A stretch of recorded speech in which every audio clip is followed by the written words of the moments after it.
Když spánek nepřichází, příběh s poselstvím. Ariana žila v bytě v centru velkoměsta.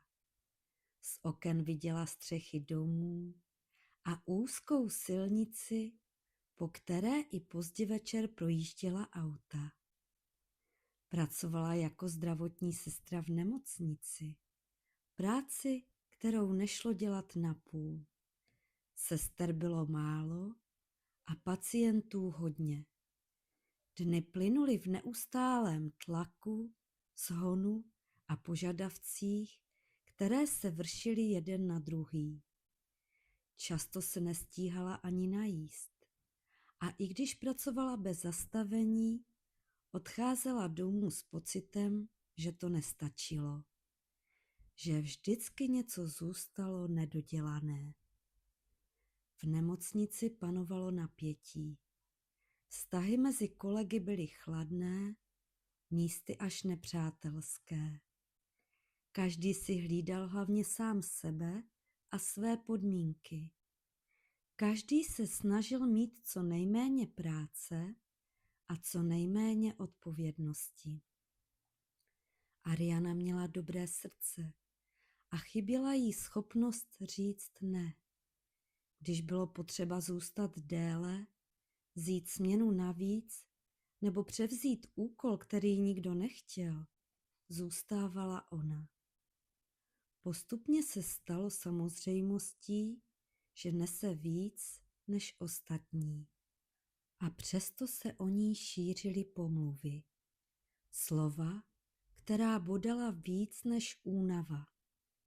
Ariana se snažila dívat se na to z nadhledu, ale uvnitř už dlouho cítila, že jede přes hranici svých sil. Každý večer se vracela domů vyčerpaná. Byla tak unavená, že sotva v sobě našla sílu osprchovat se, aby ze sebe smyla pach nemocnice. Neměla už ani energii, aby se najedla. Sotva si lehla, tak usnula. Ne zdravým spánkem, ale spánkem z naprostého vyčerpání. Spala jen krátce, maximálně 3 hodiny. Otevřela oči a na budíku viděla 2:57. Probudila se vždycky v tento čas a věděla, že už do rána neusne. Myšlenky se rozběhly jako splašení koně. Co měla říct kolegyni a neřekla. Co řekla pacientovi a teď si nebyla jistá, jestli to bylo správně. Co musí zítra stihnout? Jaké klima bude zítra v práci? Co řekne šéfovi, aby si aspoň trochu vymezila hranice? Jak změnit chování, aby nebyla terčem pomluv? Ležela v posteli a dívala se do stropu. Pozorovala na stěně stíny, které vytvářely projíždějící auta na křižovatce pod jejím domem. Snažila se znovu usnout. Nešlo to. Zkusila se napít. Nic nepomáhalo. Hlava jela dál, bez zastavení. Uvnitř těla cítila napětí. Nejsilnější bylo v břiše a na hrudi. Takto nad vším přemítala až do rána a ráno odcházela unavená do práce. Postupem času se přidalo něco horšího. Večer už nedokázala usnout ani na ty 3 hodiny. Ležela a cítila, jak je tělo vyčerpané, jak je unavené a přesto spánek stále nepřicházel. Cítila jen strach, že už ráno ani nedokáže vstát. Měla v sobě pocit prázdnoty, beznaděje, lhostejnosti. Nedokázala si vzpomenout, kdy naposledy cítila radost. Její psychické potíže se přenesly postupem času do těla. Měla časté bolesti hlavy a svalů, Bývalo jí špatně od žaludku. A pak se to stalo. Jedno ráno vstala a šla do práce. Den probíhal jako každý jiný. Obešla všechny pacienty, změřila teplotu, udělala odběry, dala pacientům léky, pak rychle připravila podklady pro vizitu a poté přišla vizita. Když procházeli mezi pacienty, Arianě se rozmazal obraz.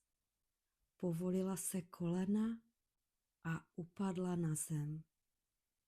Slyšela hlasy jako z dálky. Ariano, Ariano!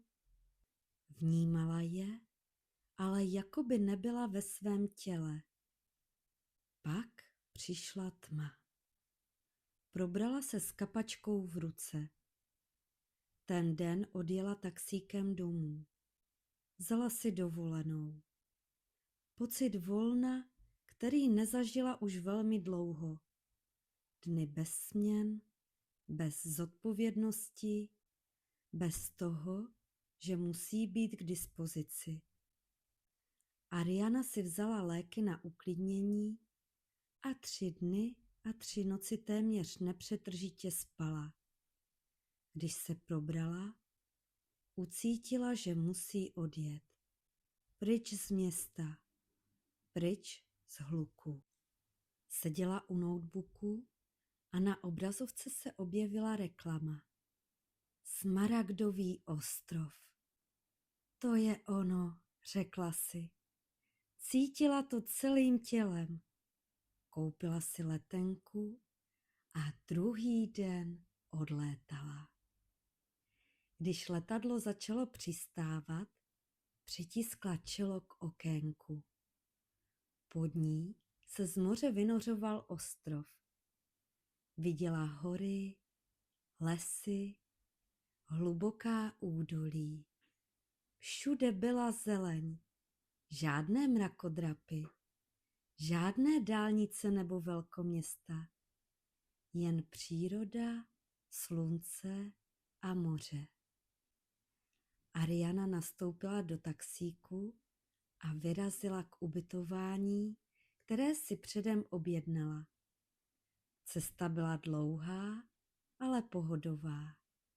Slunce svítilo a krajina se před ní otevírala. Pozorovala široké louky, kde se pásla stáda ovcí. V dálce zahlédla i divoké koně. Ten pohled jí dělal tak dobře. Sluneční svit už dlouho nezažila. Do práce odcházela za tmy a vracela se za tmy. Teď cítila, jak se v ní poprvé po dlouhé době probouzí radost. Silnice se začala klikatit, občas minuli jiné auto, jinak byla cesta prázdná. Cesta pokračovala do lesa a tam náhle skončila.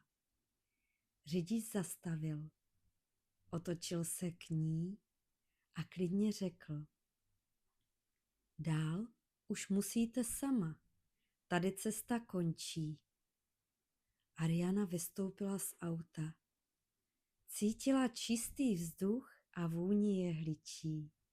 Vzala si batoh a vydala se po úzké lesní cestičce směrem k ubytování. Šla pomalu a vnímala svět kolem sebe. Listí na stromech se lehce pohybovalo ve větru a mezi větvemi jehličnanů pronikaly pruhy světla. Přemýšlela, kdy naposledy šla takhle přírodou, beze spěchu a bez telefonu v ruce. Sundala si boty a cítila každý krok. Les náhle skončil a Ariana se ocitla na okraji louky. Tráva se jemně vlnila jemným větrem a slunce vytvářelo na zemi obrazy světla a stínů. Stála tam v němém úžasu a nasávala tu krásu. Uprostřed louky ji upoutala malá chaloupka. Ariana přišla blíž, chvíli jen stála a v tichu si ji prohlížela. Poté jemně zaklepala. Ve dveřích stála stará žena. Vlasy měla šedé, stažené dozadu, tvář poznamenanou hlubokými vráskami, které vyprávěly o dlouhém životě. Oči té ženy byly hluboké a klidné, jako studánka. Z její přítomnosti vyzařovala moudrost, klid a laskavost. Usmála se na Arianu a klidným hlasem řekla: Vítám tě, Ariano, pojď dál. Ariana vešla. Chaloupka byla útulná, celý její interiér byl ze dřeva a dýchal teplem domova. V kuchyni stála krbová kamna, na kterých se právě louhoval bylinkový čaj. Na policích byly pečlivě srovnané domácí zavařeniny a na stropě byly zavěšené sušené bylinky.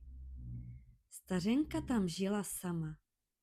Ukázala Arianě malý pokoj, který pro ní připravila.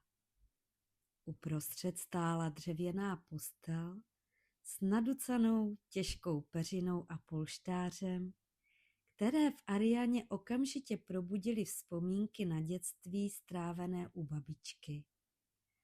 U okna byl stůl a židle. Ariana si sedla a zadívala se ven.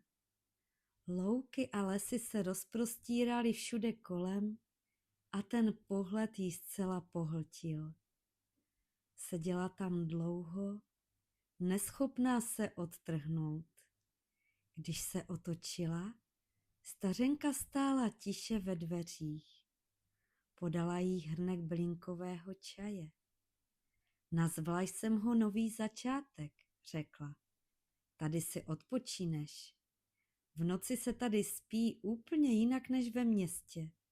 Je tu klid a skutečná tma. Arianu ta slova dojala. Poprvé po dlouhé době necítila strach z večera ani z probdělé noci. Ariana pomalu usrkávala lahodný čaj a stařenka se mezitím pustila do vaření. Brzy se chaloupkou začala šířit vůně borůvkových knedlíků z plodů, které ráno nazbírala v okolních lesích. Když se Ariana zakousla do prvního knedlíku, něco se v ní pohnulo. Náhle se usmála. Skutečně od srdce. Jako by se na okamžik vrátila do dětství. Viděla samu sebe, jak běhá po zahradě u babičky, směje se a má jazyk celý fialový od borůvek. Vrátil se jí ten pocit bezstarostnosti, na který už dávno zapomněla. Jak ti chutná? Zeptala se stařenka. Ariana jen přikývla. V očích jí pálily slzy, ale ne smutku. Byly to slzy dojetí. U jídla se poprvé otevřela. Vyprávěla o nemocnici, o přetížení, o nocích, kdy se budila ve stejný čas, o myšlenkách, které nešlo zastavit, o napětí v břiše a na hrudi, o zdravotních potížích, o strachu z večerů i o dni, kdy skolabovala. Stařenka ji nepřerušovala, jen poslouchala. Po obědě si Ariana na chvíli odpočinula a poté se spolu se stařenkou vydali na procházku. Šli lesem, loukami, kolem malé kapličky a stařenka vyprávěla o bylinkách a o tom, jak jejich pomocí navrací lidem rovnováhu v těle. Občas se zastavila, sklonila se k zemi a utrhla bylinku, kterou Arianě podala. Tahle uklidňuje srdce, zlepšuje náladu a navozuje spánek, řekla a vložila jí do dlaně meduňku. A tahle učí tělo pustit napětí, ulevuje od bolestí hlavy a zlepšuje spánek, dodala u levandule. Ariana poslouchala se zaujetím. Poprvé po dlouhé době se jí mysl usadila v přítomném okamžiku. Nachodili ten den kus cesty. Nespěchali. Občas si lehli do trávy na louce a pozorovali, jak nad nimi pomalu plují mraky. Zavři oči, řekla stařenka. Ariana poslechla a najednou to uslyšela. Koncert, který tu byl celou dobu. Cvrčci cvrlikali, ptáci zpívali, vítr si pohrával s větvemi stromů. Listy ševelily. Žádný hluk aut, žádný spěch. Cítila, jak z ní odchází napětí, jak se dech prodlužuje a tělo se poprvé po dlouhé době skutečně uvolňuje. Došli až k prameni. Stařenka jí vyzvala, aby se napila. Když Ariana polkla první doušek, překvapilo jí, že voda chutná úplně jinak než ta městská. Byla tak lahodná. Nabrali vodu do džbánku a cestou zpět nazbírali levanduly a meduňku. Když se vrátili do chaloupky, byl podvečer. Připravili společně večeři. Salátovou misku se zahradními bylinkami a zeleninou, kterou stařenka vypěstovala na své malé zahrádce. Lehké jídlo, plné vitamínů, které zapíjeli bylinkovým čajem. Tenhle čaj jsem nazvala klid v duši, řekla žena. Na plotně se pomalu prohřívaly bylinky.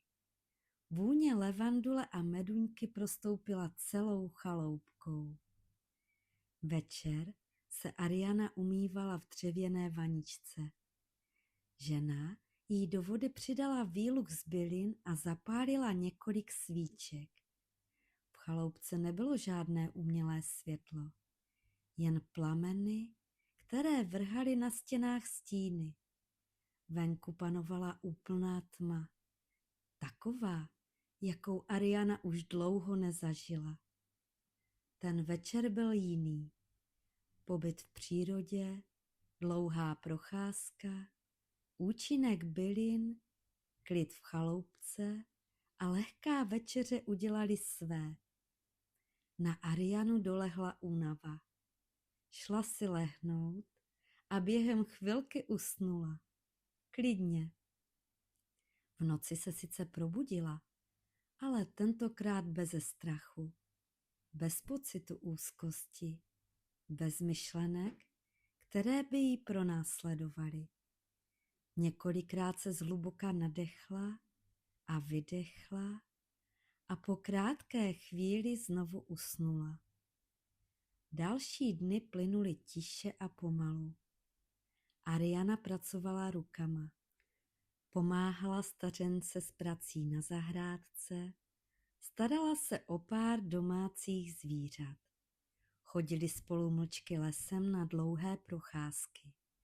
Objímali stromy, aby načerpali energii. Stařenka Arianu učila poznávat bylinky. Sbírali je, sušili a připravovali z nich léčivé směsi. Ariana pomáhala ženě léčit lidi, kteří za ní přicházeli se svými potížemi. Dělalo jí radost, kolika lidem společně pomohli. Smála se čím dál častěji. Její spánek se postupně zlepšoval. Do práce se už nevrátila. U ženy zůstala více než půl roku. Za ten čas se naučila naslouchat svému tělu, vnímat rytmus dne a noci, poznávat sílu ticha i bylin a její spánek se úplně vyladil. Když se nakonec vrátila, byla jiná, klidnější, ukotvená. Otevřela si malé bylinkářství v jedné vesničce, kam za ní jezdili lidé zdaleka. Místo, kde nenabízela jen bylinky, ale i ticho, pochopení a návrat k sobě. A když jí někdo řekl, že nemůže spát, usmála se a podala mu svou bylinnou směs s názvem Spánek přichází. Spánek je pro naše tělo a mysl nesmírně důležitý. Často odráží to, co právě prožíváme. Napětí, starosti, nevyřčené emoce nebo dlouhodobý stres se mohou ozývat právě v noci. Když se cítíme v rovnováze, v bezpečí a v souladu se sebou, spánek přichází přirozeněji a stává se hlubokým léčivým prostorem pro tělo i duši. Někdy spánku pomůže, když si dovolíme odejít z toho, co nám dlouhodobě bere klid, z vyčerpávajících vztahů, neustálého tlaku nebo situací, které nás svazují strachem. Jindy stačí udělat malý krok, podívat se na svou situaci novým pohledem a připustit, že řešení existuje, i když ho zatím nevidíme celé. Podporou pro klidný spánek je ticho, příroda, pravidelný rytmus dne a noci, jemný pohyb, relaxace a drobné večerní rituály, jako například bylinkový čaj, lehká večeře nebo vědomý dech. Každý malý krok směrem ke klidu je pozváním pro spánek, aby se vrátil.